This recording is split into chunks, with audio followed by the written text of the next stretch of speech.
Salam sejahtera Malaysia. Denyut nadi suara rakyat terus bergema di channel ini. Okey. Sosok pribadi yang menjadi perhatian seluruh Malaysia di dalam PRU 15 kali ini, antara lainnya pastinya ialah bakal pemimpin besar bagi Barisan Nasional, pastinya UMNO secara spesifik, iaitu Khairy Jamaluddin. Okey, jadi ada pengumuman terbaru yang pasti membuatkan Khairy Jamaluddin terkejut kali ini. Khairy Jamaluddin tentang pencalonannya. Persoalan paling besar adalah adakah Khairy Jamaluddin akan dicalonkan ataupun tidak. Adakah ini akan menjadi pengakhiran bagi karier politik Khairy Jamaluddin di dalam UMNO, dan adakah ini akan menjadi pengakhiran kepada pencalonan beliau di dalam parti UMNO. Tetapi tuan-tuan dan puan-puan, akhirnya UMNO memberikan beberapa gambaran dan beberapa petunjuk baru mengenai Khairy Jamaluddin. Laporan memetik Khairy Jamaluddin mungkin berdepan pegawai Menteri Besar di Kuala Pilah. Wow, di Kuala Pilah ya, Kuala Pilah. Jadi apakah berita ini? Ini baru diterbitkan sebentar tadi tuan-tuan dan puan-puan. Baru saja diterbitkan sebentar tadi. Spekulasi timbul mendakwa UMNO akan mencalonkan Khairy Jamaluddin di kerusi Parlimen Kuala Pilah pada PRU ke-15. Menurut satu laporan yang dipetik daripada Sinar Harian, satu media arus perdana yang memetik daripada sumber, Menteri Kesihatan yang sekarang menjadi Menteri Sementara, Menteri Kesihatan Sementara itu memerlukan kerusi selamat yang dapat menjamin kemenangannya, memandangkan dia adalah aset kepada UMNO. Sepatutnya dia boleh menang lagi kot di Rembau, tapi malang sungguh tuan-tuan dan puan-puan apabila terpaksa dia melepaskan Parlimen Rembau kepada Tok Mat Hassan. Walaupun banyak juga komen yang saya terima mengatakan Tok Mat Hassan tak akan boleh menang di Rembau, kerana tempat itu memang penyokong Khairy Jamaluddin yang banyak. Kata sumber itu, jadi kerusi Port Dickson tidak sesuai buat Khairy Jamaluddin dan ada juga cadangan untuk beliau diletakkan di Kuala Pilah. Tengoklah nanti keputusan parti macam mana, kata sumber UMNO itu seperti dipetik melalui Sinar Harian itu. Khairy merupakan penyandang ahli Parlimen Rembau dan sudah memegang kerusi itu selama 3 penggal. Dah 15 tahun Khairy Jamaluddin menjadi menjadi ahli Parlimen Rembau. Tapi akhirnya setelah 15 tahun memberikan baktinya kepada Rembau, dia terpaksa menerima kenyataan bahawa timbalan Presiden UMNO mau bertanding di sana. Jadi dia pun melepaskan dengan rela hati agaknya lah. Yalah, takkanlah pula tidak rela hati. Kalau tidak rela hati nanti bergaduh pula. Namun dia terpaksa memberikan laluan kepada timbalan Presiden UMNO, iaitu Tok Mat Hassan pada PRU kali ini. Okey, susulan daripada itu, beberapa UMNO bahagian di pelbagai negeri secara terbuka telah menawarkan kerusi kepada Khairy Jamaluddin untuk bertanding. Maksudnya mereka tidak mahu Khairy Jamaluddin terus hilang lah. Mereka mau support, mereka mau sokong Khairy Jamaluddin.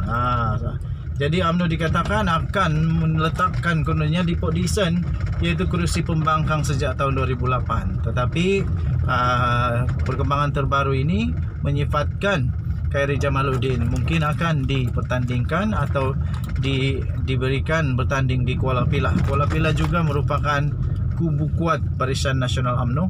Jadi mungkin tidak di Port Dickson kerana belum tentu dia boleh menang. Kalau dia kalah, dia dah tak boleh berada di kabinet. Jadi kita nantikan bersama-sama. Masih panjang lagi masanya.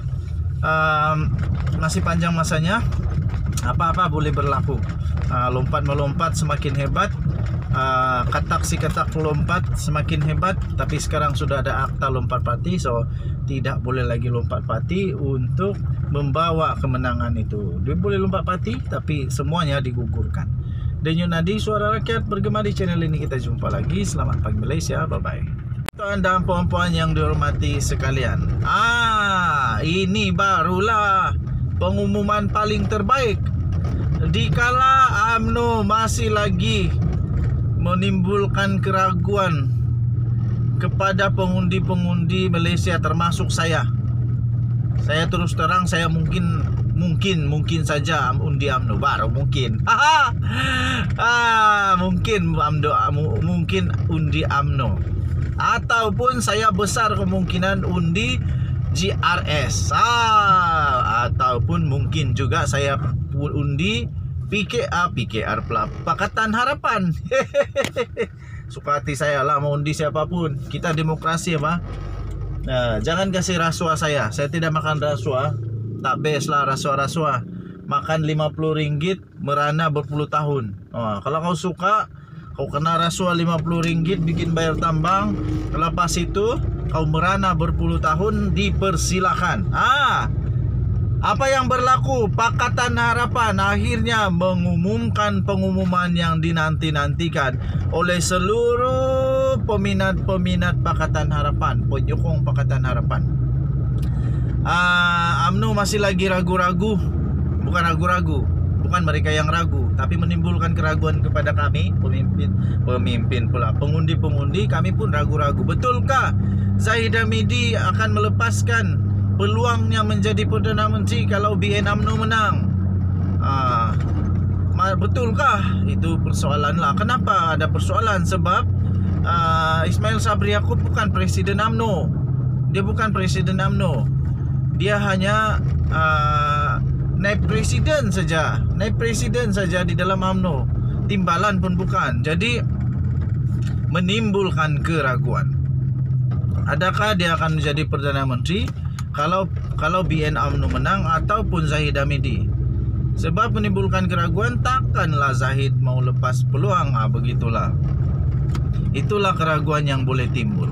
Okey, tetapi Pakatan Harapan akhirnya mengumumkan dengan sebulat suara, secara rasmi mereka mengumumkan pengerusi Pakatan Harapan iaitu Anwar Ibrahim yang juga Presiden PKR dilantik ataupun dicalonkan sebagai calon Perdana Menteri secara rasmi. Ini betul-betul secara rasmi dan diumumkan secara rasmi dan bersama-sama dengan semua pemimpin daripada Pakatan Harapan. Nah, yang ini boleh tidak lagi diragui. Kerana apa? Sudah pun diumumkan secara rasmi.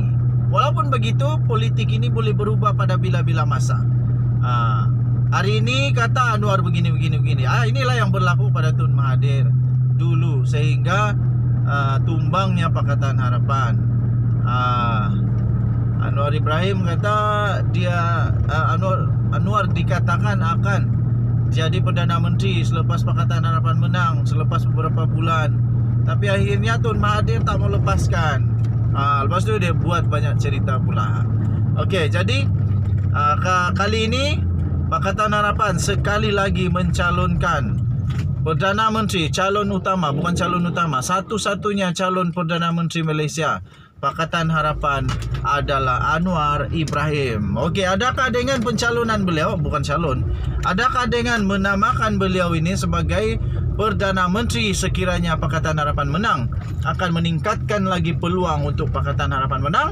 Kamu tinggalkan komen kamu. Adakah betul atau tidak bahawa dengan calonnya, dengan jadinya Anwar Ibrahim sebagai calon tunggal Pakatan Harapan untuk menjadi Perdana Menteri, adakah peluang untuk Pakatan Harapan menang menjadi lebih besar? Ataupun tup-tap lah ini pula penyebab Pakatan Harapan boleh kalah. Tup-tap lah ini pula penyebab boleh kalah. Denyut nadi suara rakyat terus bergema di channel ini. Jangan lupa tekan butang subscribe, like dan share. Kita jumpa lagi. Bye bye Malaysia.